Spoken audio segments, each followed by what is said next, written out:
Como um contrato de casamento pôde acender uma guerra de 700 anos? Porque o rei da Inglaterra, que falava francês melhor que seu idioma nativo e cujas veias corriam com o mesmo sangue normando de seus adversários, se tornou o inimigo mais feroz da França. A resposta não está escrita em tratados, mas gravada em pedra, aço e na memória de uma rivalidade tão antiga que parece uma lei da natureza. Tudo começou não com um estrondo, mas com um sussurro palaciano, uma aliança matrimonial que deveria selar a paz. Em vez disso, deu à luz um monstro, um império que se estendia dos confins da Escócia às montanhas dos Pirineus. Um império sem nome, governado por um rei inglês que era, paradoxalmente, o mais poderoso vassalo do rei da França.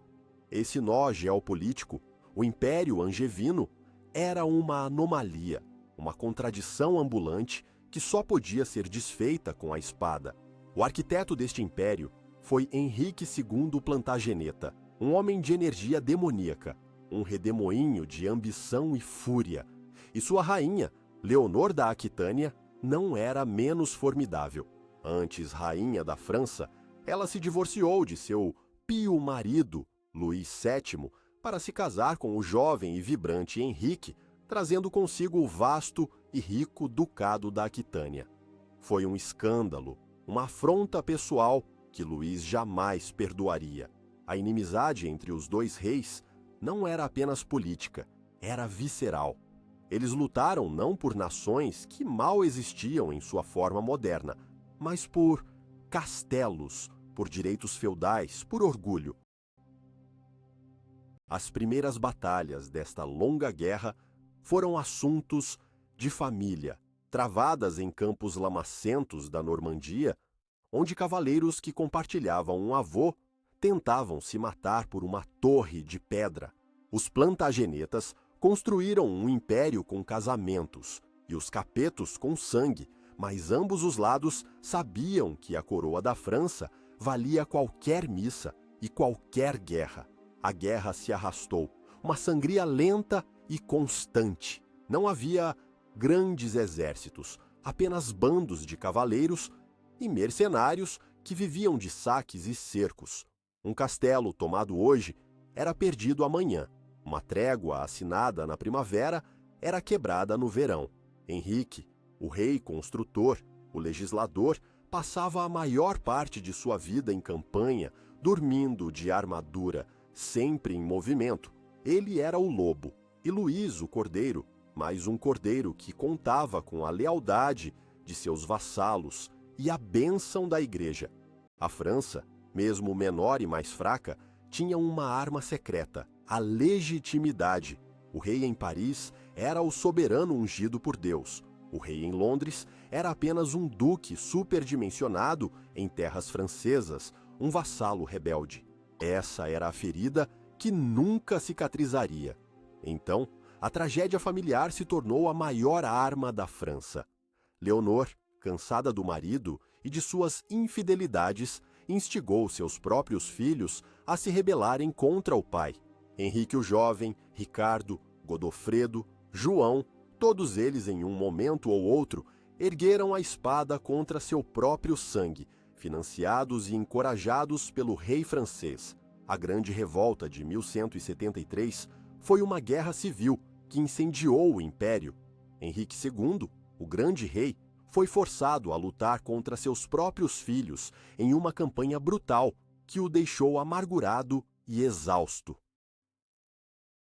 Ele os derrotou um por um, mas a um custo terrível. O conflito deixou de ser um duelo entre monarcas para se tornar um ninho de víboras, onde a lealdade era uma moeda rara e a traição o ar que se respirava. Cada castelo na Normandia, cada cidade murada na Aquitânia, tornou-se um peão em um jogo mortal. A tecnologia de cerco era primitiva, mas eficaz. Torres de madeira rolavam em direção às muralhas, catapultas lançavam pedras e carcaças podres para espalhar doenças, e mineiros cavavam túneis para derrubar as fundações. A vida de um soldado comum era curta e brutal.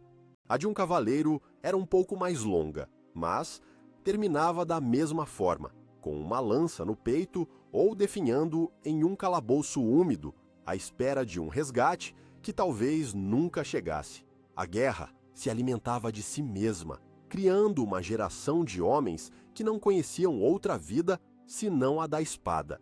O ódio entre ingleses e franceses ainda não era nacional, mas estava sendo forjado ali, na fumaça dos vilarejos queimados e no choro dos órfãos. A corte de Henrique era um campo de batalha em si. Seus filhos, impacientes por poder, conspiravam abertamente. Ricardo, o favorito de sua mãe, o brilhante comandante militar, exigia a Aquitânia. João, o caçula mimado, queria terras e títulos. O rei, francês, agora o astuto Filipe Augusto, observava e atiçava as chamas, prometendo apoio a qualquer um que desafiasse o velho leão. A imagem de um rei poderoso, traído por sua própria carne, fascinou a Europa. Trovadores cantavam sobre isso, cronistas registravam cada traição.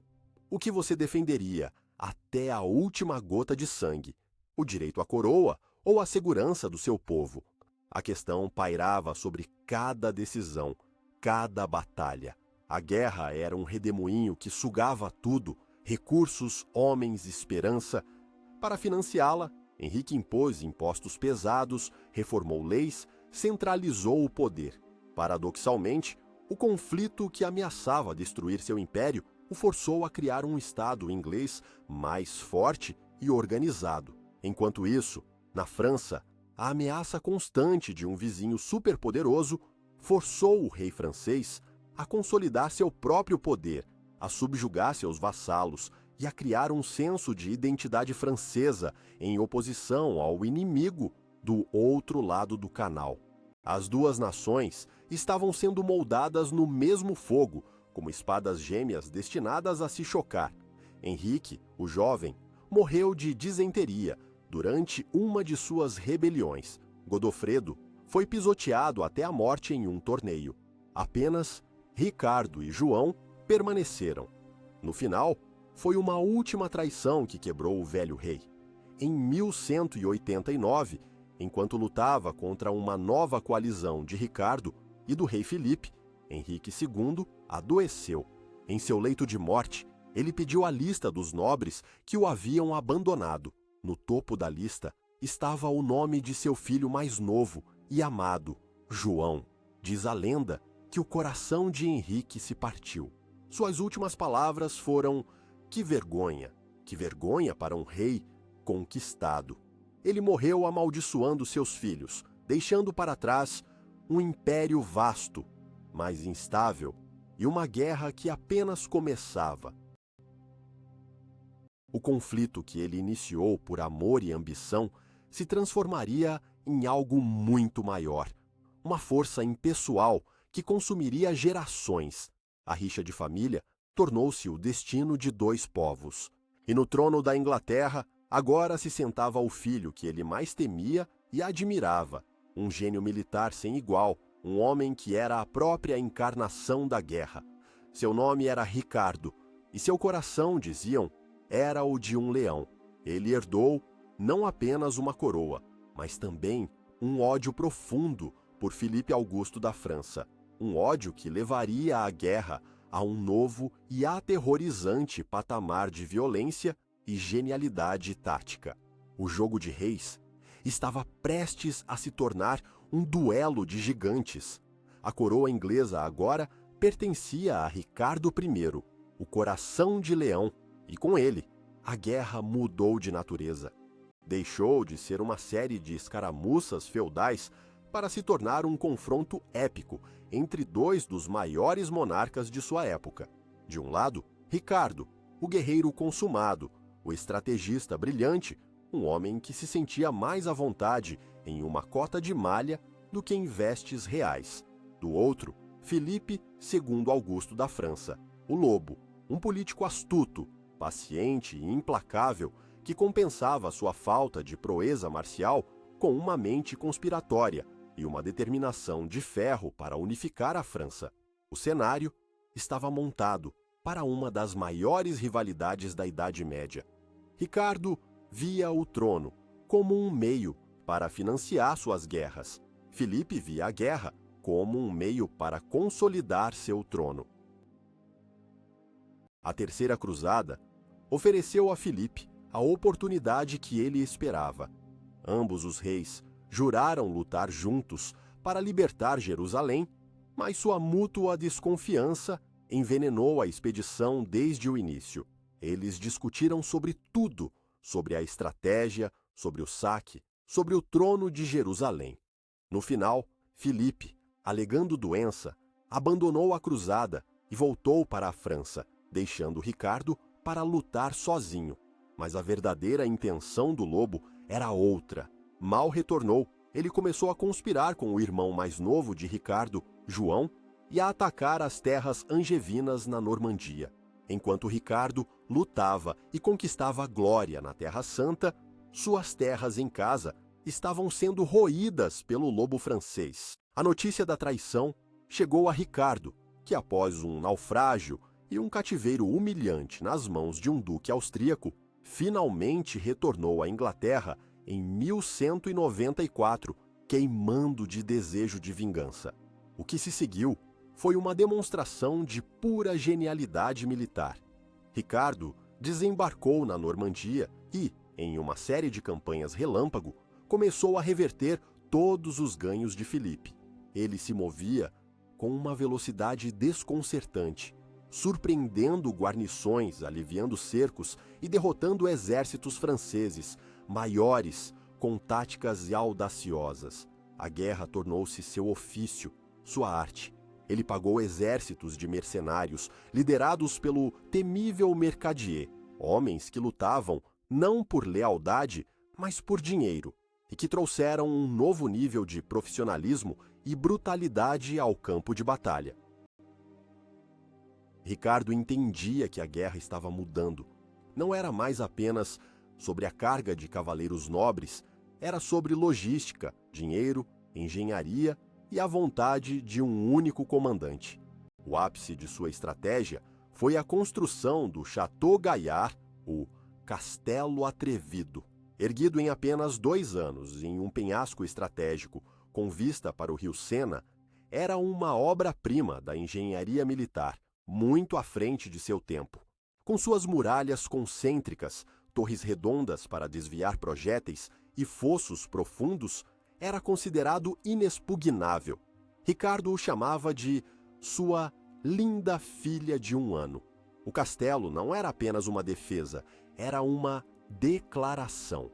Era a âncora do poder inglês na Normandia, uma adaga apontada para o coração de Paris. Filipe Augusto, ao vê-lo, teria dito: "Eu o tomaria, mesmo que suas muralhas fossem feitas de ferro." Ricardo teria respondido: "E eu o seguraria, mesmo que suas muralhas fossem feitas de manteiga." A guerra tornou-se um jogo de xadrez mortal em toda a Normandia. Batalhas eram travadas, como em Freteval, onde Ricardo humilhou Filipe, capturando todo o seu arquivo real e quase o próprio rei. A guerra de inteligência era implacável. Espiões de ambos os lados se infiltravam nas cortes, mensageiros eram interceptados e a desinformação era uma arma tão poderosa quanto um trabuco. A bravura pessoal do rei ainda importava. Ricardo, com seu machado de guerra, liderava as cargas pessoalmente, inspirando terror em seus inimigos e devoção fanática em seus homens. Ele era a personificação do ideal cavalheiresco, mas também um general pragmático e impiedoso. Mas a guerra de atrito era cara. Ricardo espremeu cada centavo de seus domínios ingleses para financiar suas campanhas francesas. Ele teria dito a famosa frase: "Eu venderia Londres se pudesse encontrar um comprador." Seu foco estava inteiramente no continente. A Inglaterra era pouco mais que um tesouro para ele, um lugar que ele visitou apenas 2 vezes durante seu reinado de 10 anos. Essa ausência Essa drenagem de recursos plantou sementes de ressentimento que floresceriam mais tarde. O conflito estava forçando a coroa inglesa a se tornar mais extrativa, mais autoritária, criando tensões com seus próprios barões. A luta entre o leão e o lobo parecia destinada a durar para sempre, um equilíbrio de poder mantido pela genialidade de um e pela tenacidade do outro. Ricardo era o melhor guerreiro, mas Filipe tinha o tempo e a geografia a seu favor. Ele era o rei em seu próprio reino, enquanto Ricardo era um governante ausente defendendo uma fronteira distante. A França, lentamente, estava se unindo sob Filipe, enquanto o Império Angevino, mantido unido apenas pela força da personalidade de Ricardo, mostrava sinais de desgaste. A ironia do destino é que o maior guerreiro de sua época não caiu em uma grande batalha, não foi derrotado por seu grande rival. Em 1199, Ricardo estava sitiando um pequeno, insignificante castelo em Chalus, na Aquitânia, em uma disputa sobre um tesouro encontrado localmente. Uma tarde, enquanto inspecionava as linhas de cerco sem sua armadura completa, ele foi atingido no ombro por uma seta de besta disparada por um menino da muralha. O ferimento infeccionou, gangrena se instalou. Ricardo, o coração de leão, morreu lentamente e em agonia, perdoando o menino que o matou antes de expirar. Sua morte foi uma catástrofe para o Império Angevino. Ele não deixou herdeiros legítimos. O trono passou para seu irmão, João, o homem que havia traído seu pai e seu irmão, um governante conhecido por sua crueldade, sua deslealdade e sua total falta de habilidade militar. O leão estava morto, e o lobo francês, paciente e astuto, estava pronto para atacar. A morte de Ricardo não encerrou a era dos grandes reis, ela apenas garantiu que apenas um permaneceria em pé. E a ausência do gênio militar de Ricardo no trono inglês deixou no poder o mais insignificante dos Plantagenetas, um homem que perderia um império. A catástrofe estava iminente. Com a morte do leão, o lobo não perdeu tempo. Filipe Augusto viu sua chance de desmantelar o Império Angevino de uma vez por todas, e no novo rei inglês, João Sem Terra, ele encontrou o adversário perfeito. João não tinha o carisma de Ricardo, nem a astúcia administrativa de seu pai. Ele era desconfiado, cruel e politicamente inepto, conseguindo alienar seus próprios barões normandos e aquitanos. O pretexto para a guerra veio quando João raptou e se casou com Isabel de Anguleme, que já estava prometida a um de seus poderosos vassalos lusitanos. Quando o vassalo ofendido apelou ao suzerano de João, o rei da França, Filipe convocou João à sua corte em Paris para responder por suas ações. João, previsivelmente, recusou-se. Filipe, com total justificativa legal, declarou todas as terras de João na França confiscadas. A guerra total era inevitável. A campanha que se seguiu foi um desastre humilhante para João. Filipe Augusto avançou pela Normandia e os castelos que Ricardo havia lutado tanto para defender caíram um após o outro. O golpe de mestre foi a captura do Château Gaillard. A linda filha de Ricardo, a fortaleza inexpugnável, caiu após um cerco de 6 meses em 1204, não por assalto direto, mas por astúcia e perseverança. Com sua queda, o moral normando desabou. Em menos de 2 anos, João perdeu a Normandia, Anjou, Maine e partes de Poitou, o coração do império de seu pai. A perda foi sísmica. Por 200 anos, a coroa inglesa esteve ligada à Normandia. Agora, essa ligação estava cortada para sempre. A nobreza inglesa teve que escolher suas terras na Inglaterra ou suas terras na França. A separação estava completa. João, humilhado, passou a década seguinte obcecado pela vingança. Ele taxou a Inglaterra implacavelmente, acumulando um vasto tesouro para financiar uma campanha maciça para recuperar suas terras. Ele forjou uma grande coalizão com seus sobrinhos, o Sacro Imperador Romano Otão IV e o Conde de Flandres, para esmagar Filipe em um ataque de pinça. O plano era grandioso. João atacaria pelo sul, enquanto o exército principal da coalizão invadiria a França pelo norte. Em 1214, o palco estava montado para uma batalha que decidiria o destino da Europa por séculos. A campanha de João no sul fracassou. Ele foi derrotado e forçado a recuar. Tudo agora dependia do exército do norte. Em 27 de julho de 1214, perto da ponte de Bouvines, o exército de Filipe Augusto, em menor número, interceptou as forças da coalizão. A Batalha de Bouvines foi uma das batalhas mais decisivas e selvagens da Idade Média. Não foi um confronto tático elegante, mas uma briga brutal e caótica que durou horas sob um sol escaldante. Cavaleiros se chocaram em uma massa confusa de homens e cavalos. O próprio Filipe foi derrubado de seu cavalo e quase morto, salvo no último momento por seus guarda-costas. O imperador Otão também foi quase capturado e fugiu do campo, deixando para trás seu estandarte imperial com a águia. No final do dia, o exército francês, impulsionado por uma mistura de desespero e fervor patriótico, alcançou uma vitória esmagadora e improvável. Os condes de Flandres e Bolonha foram capturados e a nobreza da coalizão foi dizimada. Bouvines não foi apenas uma vitória militar, foi um triunfo que forjou a nação francesa. Filipe Augusto retornou a Paris como um herói, o salvador do reino. A monarquia capetiana, antes frágil, agora era a força indiscutível na França. O poder do rei foi consolidado e a França estava a caminho de se tornar o estado mais poderoso da Europa. Para a Inglaterra, a derrota foi uma catástrofe completa. A reputação de João foi destruída. Seus barões, enfurecidos com seus impostos e seu fracasso, se rebelaram e o forçaram a assinar a Magna Carta no ano seguinte. O colapso do Império Angevino estava completo. A perda das terras continentais teve um efeito profundo.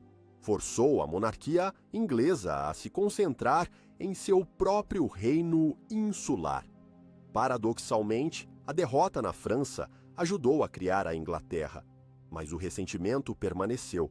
A memória do Império perdido assombraria os reis ingleses por gerações. Por mais de um século, a paz foi precária, pontuada por guerras menores pela Gasconha, o último remanescente das vastas possessões de Leonor. Mas o verdadeiro barril de pólvora era dinástico. Em 1328, o último rei capetiano da linha direta morreu sem um herdeiro masculino. Quem tinha o melhor direito ao trono? Havia dois principais pretendentes. Um era Philippe de Valois, um primo do rei morto. O outro era Eduardo III, o jovem e ambicioso rei da Inglaterra, cuja mãe, Isabel, era a filha do falecido rei francês. Pela lei de sucessão, o direito de Eduardo era mais forte, mas os nobres franceses podiam aceitar um rei inglês em seu trono? A nobreza francesa invocou uma antiga lei sálica, convenientemente redescoberta, que proibia a sucessão através da linha feminina. Eles coroaram Philippe de Valois como Filipe VI. Eduardo, inicialmente, aceitou o fato consumado, mas as tensões sobre a Gasconha e o apoio francês aos escoceses, inimigos da Inglaterra, continuaram a crescer. Em 1337, Filipe declarou a Gasconha confiscada.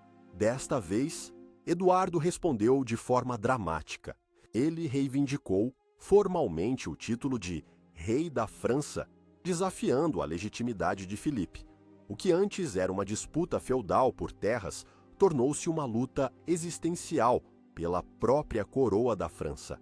A Guerra dos 100 Anos havia começado. O primeiro grande confronto desta nova guerra não foi em terra, mas no mar. Em 1340, a frota francesa, reunida para uma invasão da Inglaterra, estava ancorada na enseada de Sluys, na Flandres. A frota inglesa, comandada pelo próprio Eduardo, atacou. A Batalha de Sluys foi um massacre. Os navios estavam amarrados juntos, transformando a batalha naval em uma luta terrestre sobre os conveses.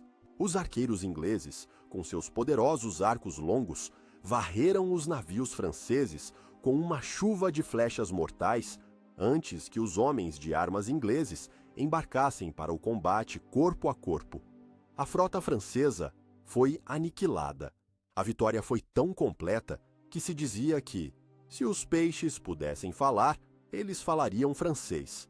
Sluys deu à Inglaterra o controle do Canal da Mancha por uma geração, garantindo que a guerra seria travada em solo francês. A vingança pela perda do Império Angevino estava prestes a começar e seria mais terrível do que qualquer um poderia imaginar. Com o domínio dos mares garantido, Eduardo III pôde finalmente levar a guerra ao coração da França. Ele e seu filho, também chamado Eduardo e conhecido pela história como o Príncipe Negro, desenvolveram uma nova e terrível forma de guerra, a chevauchée.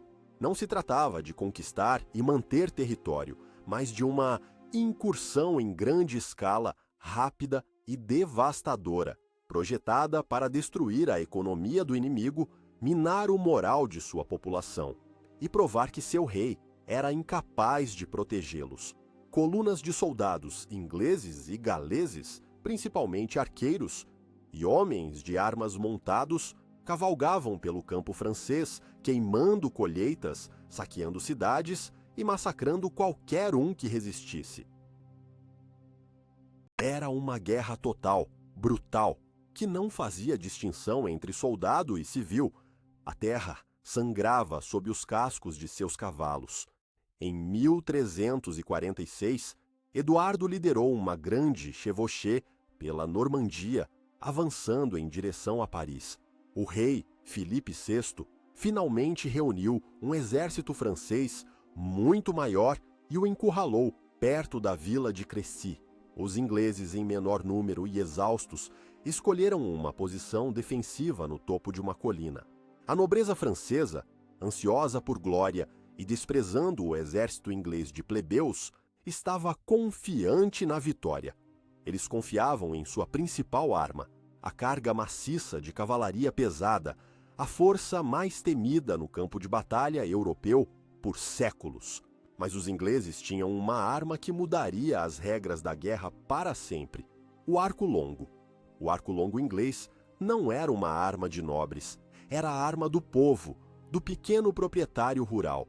Leve, com mais de 1,80 m de altura, exigia anos de treinamento para ser dominado, mas nas mãos de um arqueiro habilidoso, podia disparar até 12 flechas por minuto a uma distância de mais de 200 metros, com força suficiente para perfurar armaduras. Em Crécy, milhares de arqueiros ingleses foram posicionados nos flancos do exército. A cavalaria francesa, impaciente e desorganizada, atacou subindo a colina em ondas. O que aconteceu em seguida foi um massacre. Antes que os cavaleiros pudessem chegar às linhas inglesas, eles foram recebidos por uma tempestade de flechas que escureceu o céu. Cavalos e cavaleiros caíram em montes, criando uma barreira de corpos que atrapalhou as ondas seguintes. A flor da cavalaria francesa foi aniquilada por camponeses que eles nem sequer consideravam verdadeiros soldados. Crécy foi um choque sísmico, o triunfo da tática sobre o valor, da disciplina sobre a arrogância. A vitória em Crécy permitiu a Eduardo sitiar e capturar o porto vital de Calais, que se tornaria uma base inglesa na França por 200 anos. A guerra continuou, interrompida apenas pela peste negra, que matou 1/3 da população da Europa, mas não conseguiu matar a inimizade entre os reis. 10 anos depois de Crécy, em 1356, a história se repetiu de forma ainda mais dramática. O príncipe negro liderava outra chevauchée devastadora, quando foi interceptado perto de Poitiers por um exército francês ainda maior, liderado pelo novo rei, João II o Bom. Mais uma vez, os ingleses assumiram uma posição defensiva forte. Mais uma vez, a cavalaria francesa atacou desordenadamente. E mais uma vez, os arcos longos fizeram seu trabalho mortal. As cargas francesas foram quebradas. Vendo o desastre, o rei João, em uma demonstração de coragem tola, desmontou e liderou seus cavaleiros restantes em um ataque a pé. Ele foi cercado e, após uma luta feroz, capturado. A captura de um rei inimigo em batalha era o prêmio máximo. Para a França, foi a humilhação final. Seu rei era um prisioneiro, sua nobreza estava dizimada e seu exército destruído. O país mergulhou no caos. Revoltas camponesas, as jacqueries, eclodiram e Paris se rebelou contra a coroa. A França estava à beira do colapso total. O resgate do rei João foi fixado em uma soma astronômica: 3 milhões de coroas de ouro, mais do que o reino poderia pagar. Ele foi levado para Londres, onde foi tratado com cortesia cavalheiresca, mas permaneceu um prisioneiro. A França, sem rei e sem governo, foi forçada a assinar o Tratado de Bretigny em 1360. Eduardo III renunciou à sua reivindicação ao trono francês, mas em troca recebeu a soberania total, não mais como vassalo, sobre uma vasta porção da França, incluindo toda a Aquitânia. Parecia o fim da guerra, uma vitória inglesa total. Mas os tratados, escritos em pergaminho, raramente apagam o ódio escrito em sangue. Os franceses, humilhados e mutilados, apenas esperavam um momento de sua vingança. Você conseguiria trair seu rei para salvar o país da ruína? Para os franceses, a lealdade à coroa e a sobrevivência da nação eram a mesma coisa. O triunfo do Arco Longo trouxera a glória, mas não a paz duradoura. A era da destruição tinha sido tão completa que plantou as sementes de uma resistência ainda mais feroz. A guerra estava longe de terminar. A vitória pode ser mais perigosa que a derrota, pois gera um inimigo que não tem mais nada a perder. A França havia perdido tudo, exceto sua vontade de lutar. A paz de Bretigny era frágil, uma trégua exausta. A França, sob o novo e astuto rei Carlos V, o sábio, e seu brilhante condestável Bertrand du Guesclin, começou a se recuperar. Eles evitaram batalhas campais contra os ingleses, optando por uma guerra de desgaste, emboscadas e cercos. Lentamente, cidade por cidade, castelo por castelo, eles começaram a reconquistar o território perdido. A sorte da guerra mudou. O príncipe negro, doente, retirou-se para a Inglaterra. Eduardo III envelheceu. Quando ambos morreram, deixaram o trono para uma criança, Ricardo II. A Inglaterra, por sua vez, foi abalada por revoltas camponesas e lutas dinásticas. No início do século XV, a França havia recuperado quase tudo o que havia perdido, mas a França estava doente por dentro. O rei Carlos VI foi acometido por crises de loucura, acreditando que era feito de vidro e poderia se quebrar a qualquer momento. Sua incapacidade de governar criou um vácuo de poder, e o país mergulhou em uma guerra civil sangrenta entre duas facções da família real, os Armagnacs e os Borguignons. Foi nesse cenário de caos que um novo rei, inglês, jovem, ambicioso e implacável, viu sua oportunidade. Henrique V, da Casa de Lancaster, reacendeu a reivindicação ao trono francês, acreditando que a vitória no exterior unificaria seu reino conturbado em casa. Em 1415, ele desembarcou na Normandia com um pequeno exército. Sua campanha começou com um cerco difícil a Harfleur, que ele acabou capturando, mas com seu exército dizimado pela disenteria. Ele decidiu marchar com seus homens restantes em direção à segurança de Calais. No caminho, seu exército exausto e doente foi bloqueado por um exército francês maciçamente superior, perto de um castelo chamado Agincourt. A situação parecia desesperadora. Os ingleses estavam em menor número, talvez 6.000 contra mais de 20.000 franceses. O campo de batalha era um campo recém-arado, encharcado por dias de chuva, transformado em um pântano de lamaçal. Para os nobres franceses, a vitória era uma certeza. Eles estavam tão confiantes que passaram a noite anterior jogando dados para decidir quais nobres ingleses capturariam. Na manhã de 25 de outubro, dia de São Crispim, os franceses, mais uma vez, confiaram em sua cavalaria pesada. Eles avançaram pela lama profunda que sugava seus pés e os de seus cavalos, tornando-os alvos lentos e fáceis. Henrique V, um tático brilhante, posicionou seus arqueiros de arco longo atrás de uma paliçada de estacas afiadas. Quando os franceses finalmente chegaram ao alcance, a tempestade de flechas começou. Foi Crécy e Poitiers novamente, mas pior. Cavaleiros em armaduras pesadas escorregavam e caíam na lama, incapazes de se levantar, sendo pisoteados ou afogados. As flechas perfuravam as viseiras e as juntas das armaduras. A primeira onda foi destruída.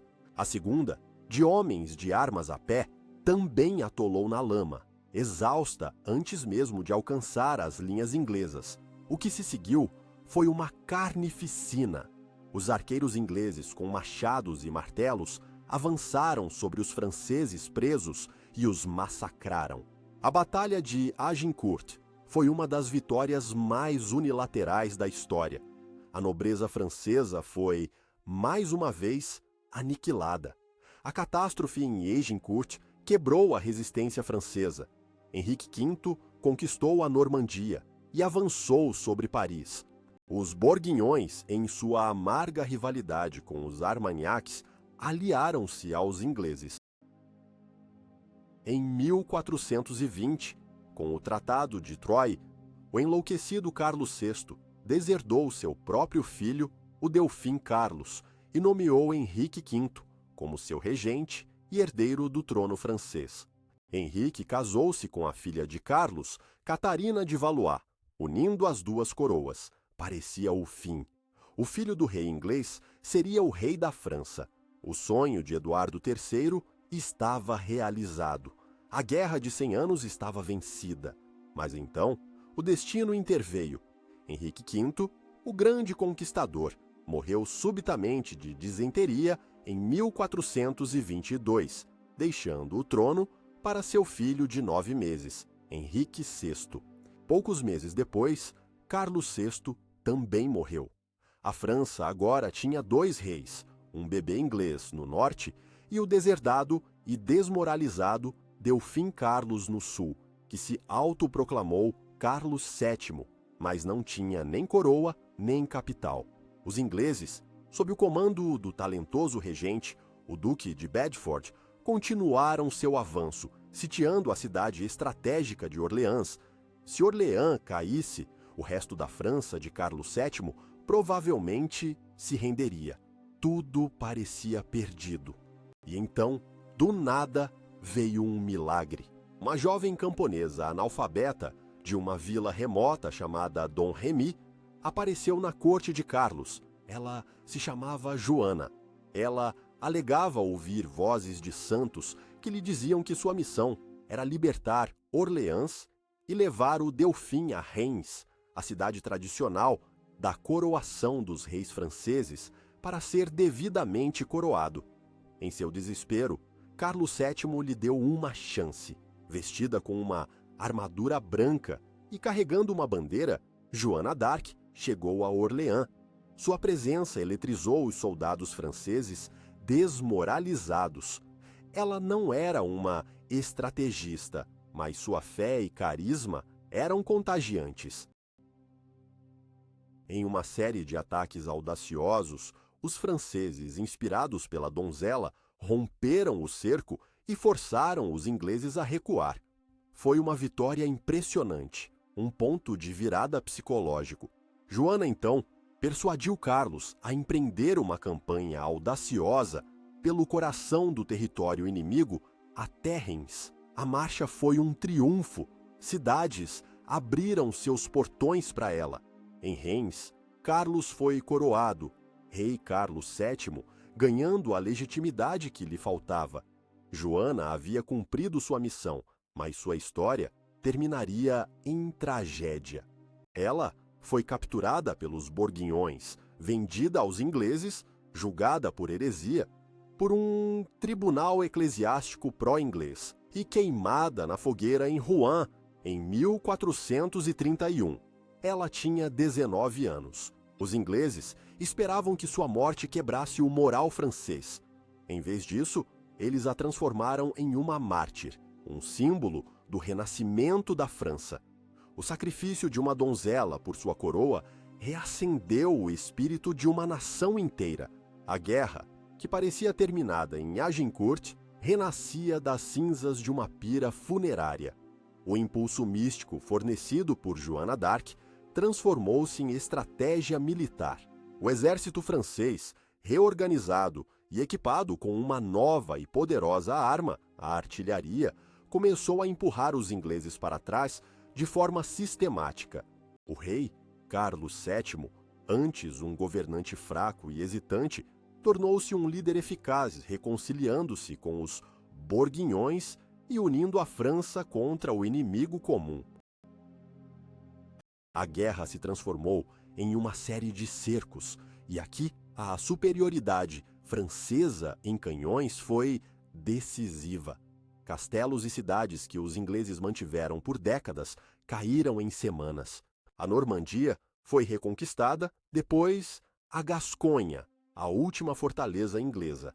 A batalha final da Guerra dos 100 Anos ocorreu em Castillon, em 1453. Um exército inglês, liderado pelo velho e lendário John Talbot, tentou aliviar o cerco francês à cidade. Os franceses, sob a liderança de Jean Bureau, um mestre da artilharia, prepararam um campo fortificado com centenas de canhões. Quando a cavalaria de Talbot atacou, foi recebida por uma barragem de fogo de artilharia que a despedaçou. Talbot e seu filho foram mortos. O exército inglês foi aniquilado. A Batalha de Castillon marcou o fim de uma era. Foi a primeira batalha europeia onde a artilharia foi o fator decisivo. A era do cavaleiro e do arqueiro estava terminando. A era da pólvora havia começado. Com a queda da Gasconha, a guerra finalmente acabou. Após mais de 100 anos de conflito, os ingleses foram expulsos da França, mantendo apenas o pequeno porto de Calais. O sonho plantageneta de uma coroa dupla estava morto e enterrado. A derrota na França teve consequências devastadoras para a Inglaterra. O desastre desacreditou a monarquia lancasteriana de Henrique VI, um rei piedoso, mas fraco e mentalmente instável. A perda de terras e rendas continentais arruinou muitos nobres que retornaram à Inglaterra com seus exércitos privados de veteranos endurecidos pela guerra. O país estava repleto de soldados sem emprego e nobres descontentes. O colapso da ordem e a disputa pela coroa entre a Casa de Lancaster, a Rosa Vermelha, e a Casa de York, a Rosa Branca, mergulharam a Inglaterra em 30 anos de uma guerra civil brutal e intermitente, a Guerra das Rosas. Enquanto a França se unia e se fortalecia. A Inglaterra se despedaçava.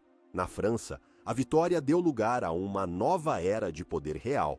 O sucessor de Carlos VII, Luís XI, foi um tipo de rei completamente diferente.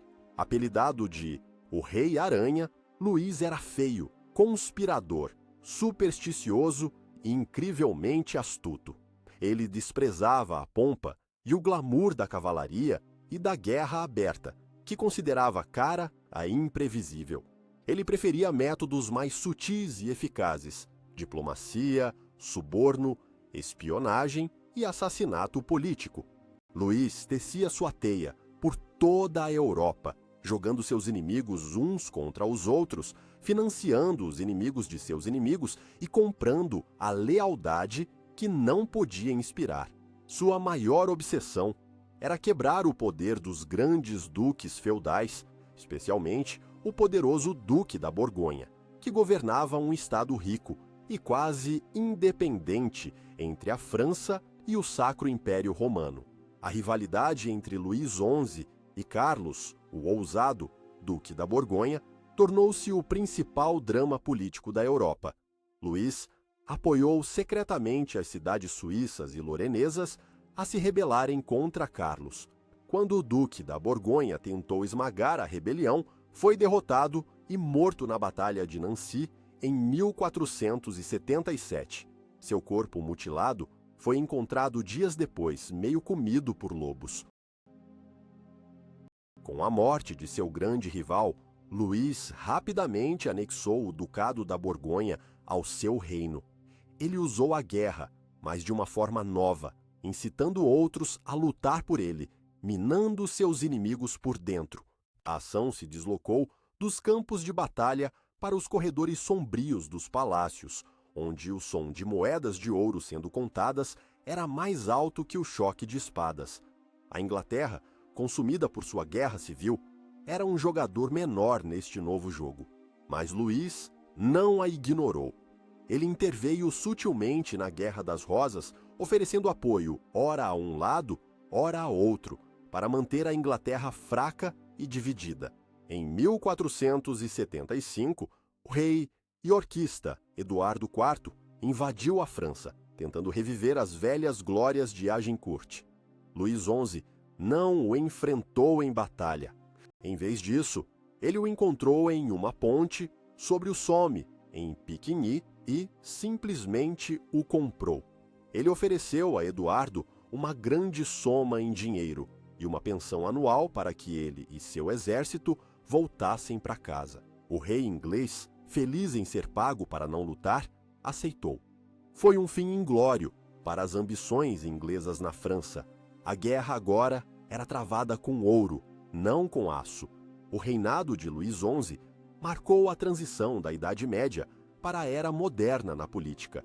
Ele enfraqueceu a nobreza, centralizou a administração, promoveu o comércio e criou um exército permanente e um serviço postal real. Ele era temido, não amado, mas deixou a França unida, pacífica e próspera. O cansaço da guerra aberta deu lugar a uma nova forma de conflito, mais silenciosa, mas não menos mortal. A intriga política tornou-se uma forma de arte. O veneno e a adaga do assassino tornaram-se ferramentas de Estado. A velha rivalidade anglo-francesa não morrera, estava apenas adormecida, esperando por um novo palco, uma nova geração de reis ambiciosos para reacendê-la. O palco seria a Itália, o prêmio cintilante do Renascimento. Com a França unificada e a Inglaterra finalmente estabilizada sob a nova dinastia Tudor após a Guerra das Rosas, o velho conflito encontrou um novo e glamouroso campo de batalha, a Itália. Dividida em uma colcha de retalhos de cidades-estado ricas, mas militarmente fracas, a Itália era um prêmio irresistível para as monarquias centralizadas e poderosas que haviam emergido das cinzas da Guerra dos 100 Anos. A França, sob os sucessores de Luís XI, foi a primeira a mergulhar nesse caldeirão. Em 1494, Carlos VIII invadiu a Itália para reivindicar o trono de Nápoles, dando início a mais de meio século de conflitos conhecidos como as Guerras Italianas.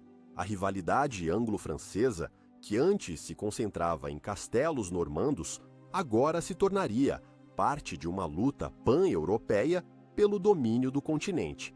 O início do século XVI viu a ascensão de 3 monarcas jovens, carismáticos e imensamente ambiciosos, cuja rivalidade pessoal definiria a era: Francisco I da França, Henrique VIII da Inglaterra e Carlos V, que governava um império vasto que incluía a Espanha, a Áustria, os Países Baixos e o Novo Mundo.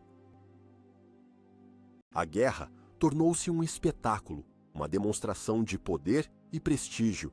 Os exércitos cresceram a proporções gigantescas, compostos não mais por cavaleiros feudais, mas por massas de mercenários profissionais. Os temíveis piqueiros suíços, os lansquenetes alemães, os arcabuzeiros espanhóis. A guerra tornou-se mais cara, mais letal e mais espetacular do que nunca. Francisco I, um verdadeiro príncipe do Renascimento, patrono das artes e um guerreiro valente, obteve uma vitória espetacular no início de seu reinado. Na Batalha de Marignano, em 1515, seu exército, com sua poderosa artilharia e a carga de sua cavalaria pesada, a gendarmerie, esmagou os até então invencíveis piqueiros suíços. A vitória deu a Francisco o controle de Milão e o estabeleceu como a principal força na Itália. Henrique VIII, da Inglaterra, observava com inveja e alarme. Ele também desejava a glória marcial. Ele se via como um novo Henrique V, sonhando em reconquistar a França. Ele travou guerras intermitentes contra a França, mas suas ambições eram maiores que seus recursos. A Inglaterra não podia competir financeiramente com as vastas riquezas da França ou do Império de Carlos V. A rivalidade entre esses titãs foi perfeitamente encapsulada pelo famoso encontro no Campo do Pano de Ouro em 1520. Perto de Calais, Henrique e Francisco se encontraram para uma cúpula de 2 semanas de duração, ostensivamente para selar uma aliança de paz. O que se seguiu foi uma das exibições mais extravagantes de riqueza e poder da história. Palácios temporários foram construídos, fontes jorravam vinho, e os nobres de ambos os países competiam em banquetes, justas e festas. Henrique e Francisco, ambos homens fisicamente imponentes e orgulhosos, se mediam, sorrindo para as câmaras enquanto suas mentes calculavam. O encontro foi uma demonstração hipócrita de amizade. Na realidade, era um teatro político, com cada rei tentando impressionar e intimidar o outro. Nenhuma aliança duradoura foi formada. Pouco tempo depois, Henrique se aliou a Carlos V contra a França. A verdadeira luta pelo domínio estava entre a Casa de Valois da França e a Casa de Habsburgo de Carlos V. A guerra na Itália atingiu um novo clímax. Em 1525, na Batalha de Pavia, o exército francês sofreu uma derrota catastrófica nas mãos das forças imperiais de Carlos. A cavalaria francesa foi dizimada pelo fogo dos arcabuzeiros espanhóis.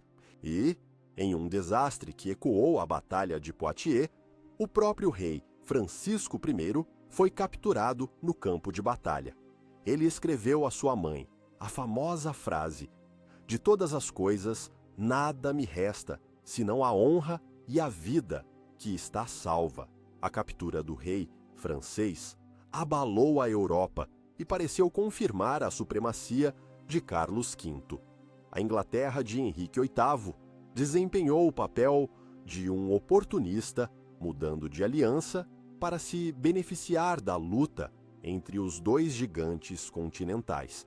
A diplomacia era um jogo cínico de traição e contra-traição. A guerra era uma brutalidade renascentista, onde cidades eram saqueadas com uma ferocidade terrível, como no saque de Roma em 1527 pelas tropas de Carlos V. O conflito anglo-francês continuou, mas como um espetáculo secundário. Henrique invadiu a França novamente em 1544, capturando Bolonha, mas a campanha foi cara e os ganhos temporários. A velha inimizade estava viva, mas o foco do mundo havia mudado. A guerra tornou-se um buraco negro financeiro. Os reis gastaram fortunas incalculáveis em seus exércitos mercenários, em sua artilharia e em suas exibições de poder. Eles se endividaram com banqueiros e taxaram seus povos até ao limite. Essa pressão constante por dinheiro impulsionou a centralização do Estado e o crescimento da burocracia. Para competir neste novo cenário, um rei precisava de um reino unido e de uma fonte confiável de renda.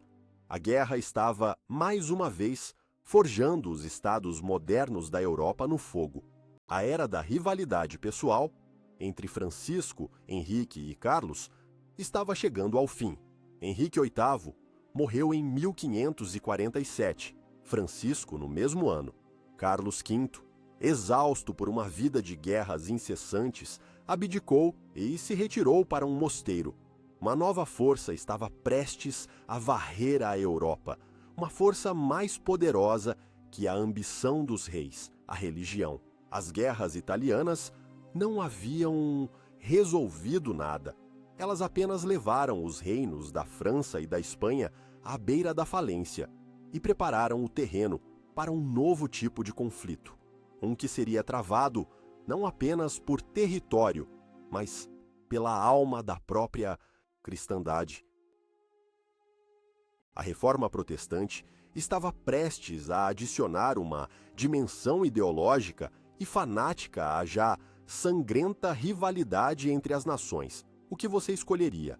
Um tesouro que pode comprar exércitos ou uma espada que pode conquistar reinos? Na verdade, reis como Francisco e Henrique queriam ambos, sem perceber que um novo poder, a fé, em breve tornaria suas ambições terrenas secundárias. Escreva sua escolha nos comentários. Ouro para o poder econômico ou aço para a força militar? E vamos ver o que o destino valoriza mais. A onda da Reforma Protestante, desencadeada por Martinho Lutero na Alemanha, varreu a Europa, quebrando a unidade milenar da cristandade católica. Este terremoto religioso transformou a paisagem política e deu à rivalidade anglo-francesa uma nova e perigosa dimensão ideológica. A Inglaterra, sob Henrique VIII, rompeu com Roma, não por convicção teológica profunda, mas pelo desejo do rei de anular seu casamento. No entanto, o resultado foi o mesmo. A Inglaterra tornou-se uma nação protestante. A França, embora permanecesse oficialmente católica, foi dilacerada por décadas de guerras religiosas sangrentas entre a maioria católica e uma minoria protestante influente, os huguenotes. O velho conflito entre duas coroas tornou-se também uma luta entre duas fés. No trono da Inglaterra protestante, sentou-se a filha de Henrique VIII, Elizabeth I, uma governante de inteligência e astúcia extraordinárias. Ela herdou um reino fraco e dividido, ameaçado pela poderosa Espanha católica de Filipe II e pela sempre presente rivalidade com a França. Elizabeth sabia que não podia enfrentar seus inimigos em uma guerra aberta. Em vez disso, ela travou uma guerra nas sombras. Ela, secretamente, financiou e apoiou os rebeldes protestantes nos Países Baixos espanhóis e os huguenotes na França, mantendo seus inimigos ocupados com problemas internos. A política de Elizabeth era manter a França forte o suficiente para ser um contrapeso à Espanha, mas fraca o suficiente para não ameaçar a Inglaterra. Era um ato de equilíbrio perigoso e brilhante. A guerra, para a Inglaterra elisabetana, moveu-se para o mar. Elizabeth liberou uma matilha de corsários, aventureiros ousados e patrióticos que ela chamava de seus cães do mar. Homens como Francis Drake e John Hawkins eram oficialmente piratas, mas operavam com a bênção tácita da rainha. Eles atacaram o Império Colonial Espanhol, saqueando cidades no Caribe e capturando os galeões espanhóis carregados de prata do Novo Mundo. Seus ataques não eram apenas lucrativos, eram atos de guerra que enfraqueciam a Espanha e enriqueciam a coroa inglesa.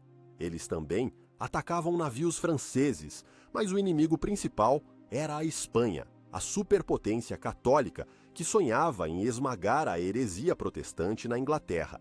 O conflito religioso na França atingiu seu ápice com o massacre da Noite de São Bartolomeu em 1572, quando milhares de huguenotes foram assassinados em Paris. A Guerra Civil Francesa tornou-se uma carnificina que durou décadas, financiada por potências estrangeiras. A Espanha apoiava a facção católica radical, a Liga Católica, enquanto a Inglaterra de Elizabeth apoiava o líder huguenote, Henrique de Navarra. O cálculo frio da política de Estado muitas vezes superava o fanatismo religioso.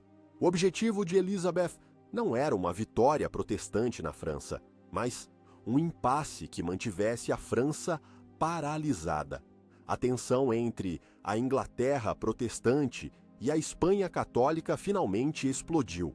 Em 1588, Filipe II da Espanha, cansado das provocações de Elizabeth e dos ataques de seus corsários, lançou uma invasão maciça da Inglaterra. A Invencível Armada, a maior frota que a Europa já vira, zarpou para depor Elizabeth e restaurar o catolicismo. O destino da Inglaterra estava em jogo.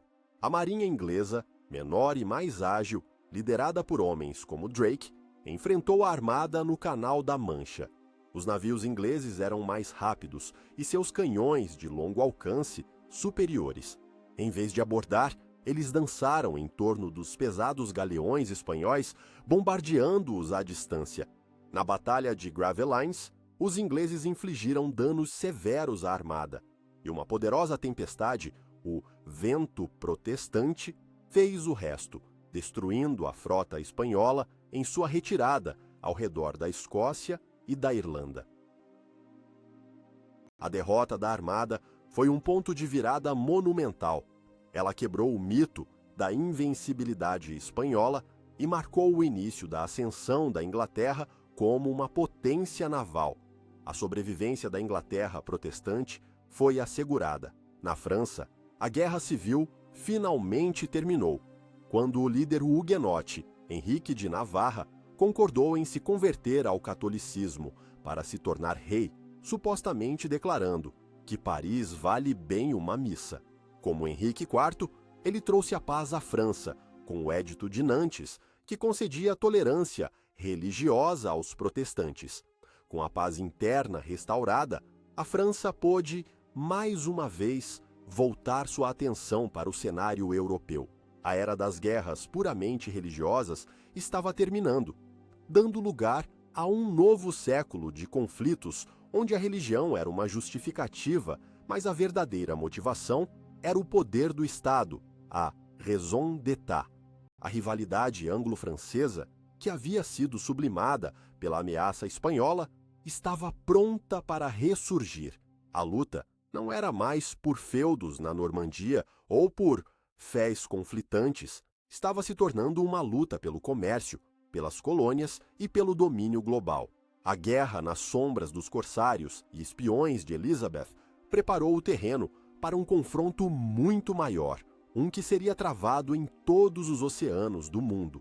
O romantismo pirata se revelou uma ferramenta eficaz da alta política, e a Inglaterra, senhora das ondas, estava pronta para construir um império. O século XVII testemunhou a ascensão da França como a potência dominante na Europa continental.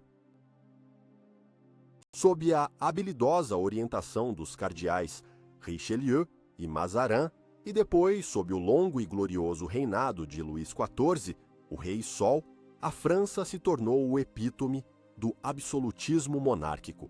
O poder foi centralizado, a nobreza domesticada na Corte Dourada de Versalhes, e o exército francês tornou-se a força militar mais poderosa e profissional do mundo. Luís XIV tinha uma ambição insaciável: expandir as fronteiras da França para suas fronteiras naturais e garantir a hegemonia francesa sobre a Europa. Sua ambição, inevitavelmente, o colocou em rota de colisão com o resto da Europa. A Inglaterra, por outro lado, passou por um século tumultuado de guerra civil, execução de um rei e, finalmente, a Revolução Gloriosa de 1688, que estabeleceu a supremacia do parlamento sobre o rei e colocou no trono um holandês protestante, Guilherme de Orange. Guilherme era o inimigo mortal de Luís XIV, tendo passado sua vida inteira lutando contra a expansão francesa. Sua ascensão ao trono inglês uniu a potência naval da Inglaterra, que se uniria formalmente com a Escócia em 1707 para formar a Grã-Bretanha, e a riqueza comercial da Holanda, em uma coalizão dedicada a conter a França. O conflito anglo-francesco tornou-se o eixo central de um jogo de xadrez global. O que se seguiu foi uma série de guerras longas e exaustivas, conhecidas como as Guerras de Luís XIV. A Guerra dos 9 Anos e, mais crucialmente, a Guerra da Sucessão Espanhola, 1701 a 1714, foram conflitos de escala sem precedentes. A questão em jogo na Guerra da Sucessão Espanhola era se um neto de Luís XIV poderia herdar o vasto Império Espanhol, unindo efetivamente as coroas da França e da Espanha e criando uma superpotência católica que dominaria o mundo. Para a Grã-Bretanha e seus aliados, isso era impensável.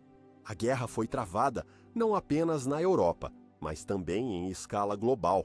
Pela primeira vez, os combates na América do Norte, conhecidos como a Guerra da Rainha Ana, e na Índia, tornaram-se partes integrantes do conflito europeu.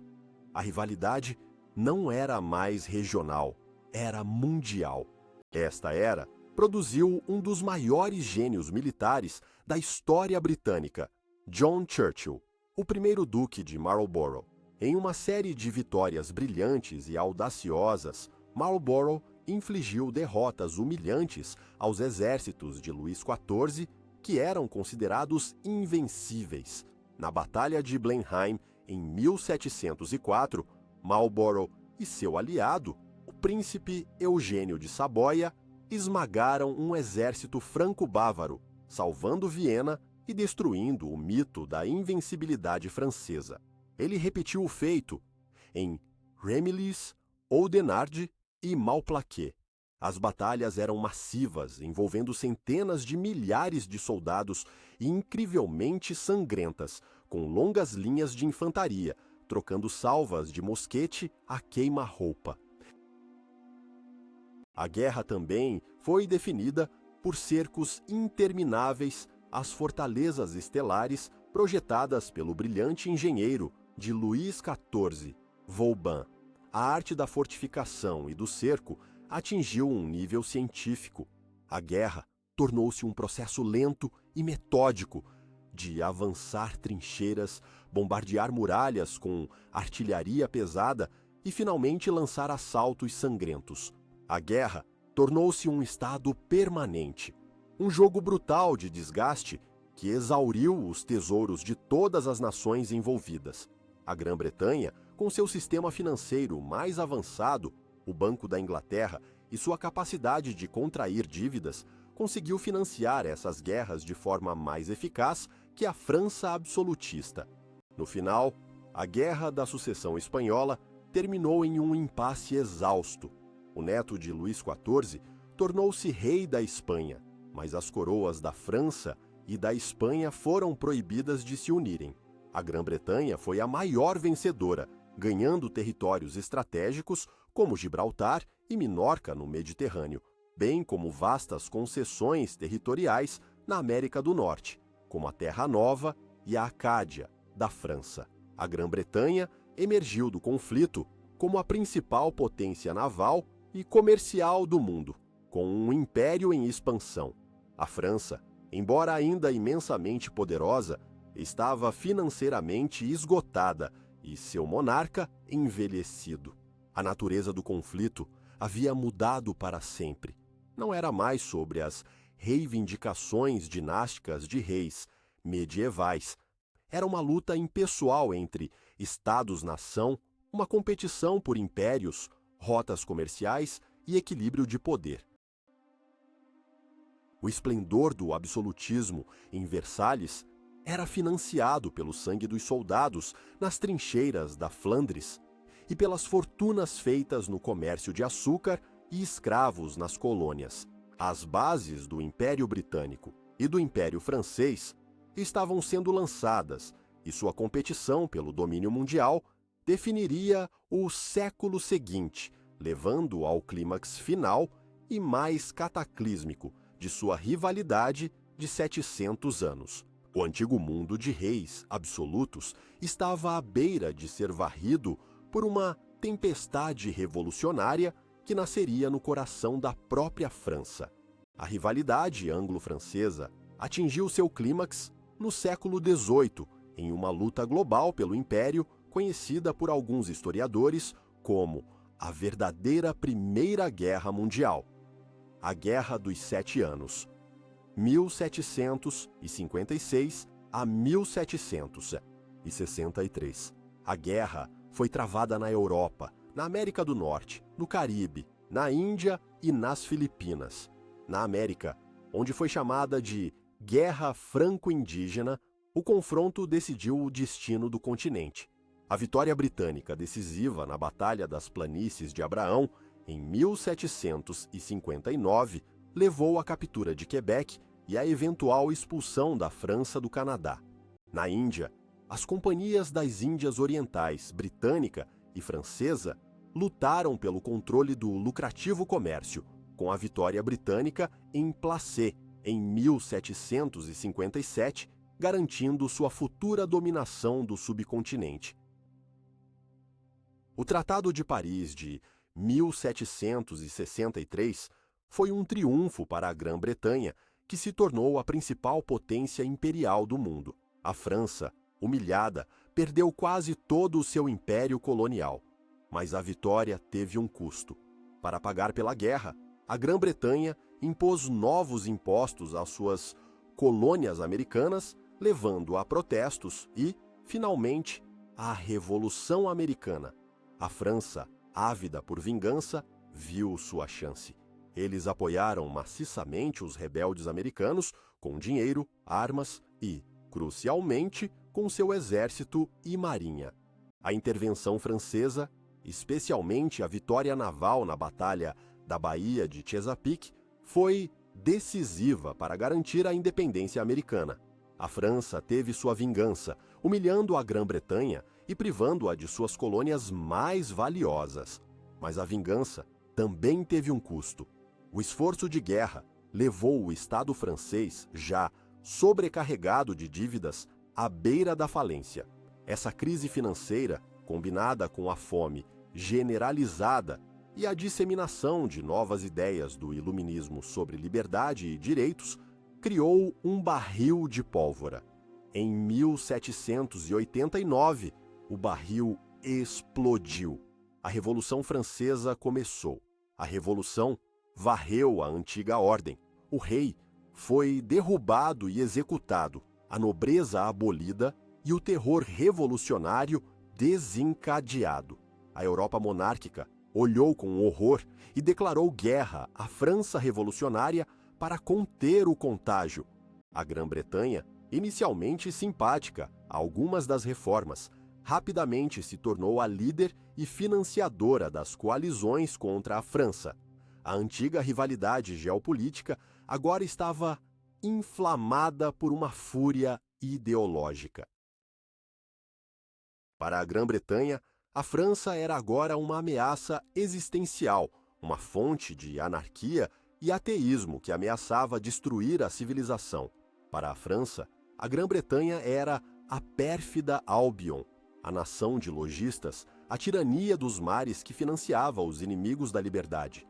Foi do caos da Revolução que emergiu uma das figuras mais extraordinárias da história, Napoleão Bonaparte. Um gênio militar de ambição ilimitada, Napoleão tomou o poder em um golpe de Estado em 1799 e se coroou imperador em 1804. Por mais de uma década, ele dominou a Europa. Seus exércitos, impulsionados pelo fervor revolucionário e por sua própria genialidade tática, esmagaram os exércitos da Áustria, Prússia e Rússia em uma série de batalhas lendárias como Austerlitz e Jena. Ele redesenhou o mapa da Europa, colocando seus parentes nos tronos de reinos conquistados. Mas havia um inimigo que ele nunca conseguiu derrotar: a Grã-Bretanha. A luta entre a França napoleônica e a Grã-Bretanha foi um confronto de opostos, o elefante contra a baleia. Napoleão dominava a terra, a Grã-Bretanha dominava o mar. Em 1805, na Batalha de Trafalgar, a Marinha Real Britânica, sob o comando do almirante Horatio Nelson, aniquilou a frota franco-espanhola combinada. A vitória de Nelson, embora lhe tenha custado a vida, garantiu a segurança da Grã-Bretanha contra a invasão e o domínio britânico dos mares pelo próximo século. Incapaz de invadir, Napoleão tentou estrangular a Grã-Bretanha economicamente com o bloqueio continental, proibindo todo o comércio europeu com as ilhas. A Grã-Bretanha respondeu com um contra-bloqueio, usando sua marinha para sufocar o comércio francês. Foi uma guerra total, econômica e militar. A Grã-Bretanha travou uma guerra longa e desgastante contra as forças francesas na Península Ibérica, liderada por Arthur Wellesley, o futuro Duque de Wellington, e financiou, repetidamente, as coalizões que se levantaram contra Napoleão. A arrogância do imperador o levou a seu erro fatal, a invasão da Rússia em 1812. Seu grande armê de 500.000 de homens foi destruído pelo inverno russo e pela resistência implacável. Essa catástrofe encorajou o resto da Europa a se levantar contra ele. Em 1814, Paris foi capturada e Napoleão foi forçado a abdicar, exilado na ilha de Elba. Mas o ato final ainda estava por vir. Em 1815, Napoleão escapou de Elba, retornou à França e levantou um novo exército. A Europa, aterrorizada, formou uma última coalizão. Em 18 de junho de 1815, perto da vila belga de Waterloo, Napoleão enfrentou um exército aliado liderado pelo Duque de Wellington, com um exército prussiano sob o comando de Blücher correndo para ajudar. A Batalha de Waterloo foi um confronto desesperado e sangrento que durou o dia todo. Os ataques franceses maciços foram repelidos pela infantaria britânica, formada em quadrados defensivos. No final do dia, a chegada dos prussianos selou o destino de Napoleão. Seu exército foi derrotado e ele foi exilado para a remota ilha de Santa Helena, onde morreria. Waterloo foi o clímax sangrento de um conflito de 700 anos. Desde os cercos de Henrique II até as cargas de Napoleão, a inimizade anglo-francesa havia moldado a Europa. Ela forjou nações, criou impérios, impulsionou inovações tecnológicas e custou milhões de vidas. Após 1815, a paz finalmente se instalou. Nos séculos seguintes, a Grã-Bretanha e a França se tornariam aliadas, lutando lado a lado em 2 guerras mundiais. A Longa Guerra havia terminado, não com a vitória de um sobre o outro, mas com a exaustão de ambos. O mundo que eles criaram através de seu conflito era radicalmente diferente daquele em que tudo começou. O ciclo de ódio foi finalmente quebrado, deixando para trás um mistério. No final, o que se provou mais poderoso?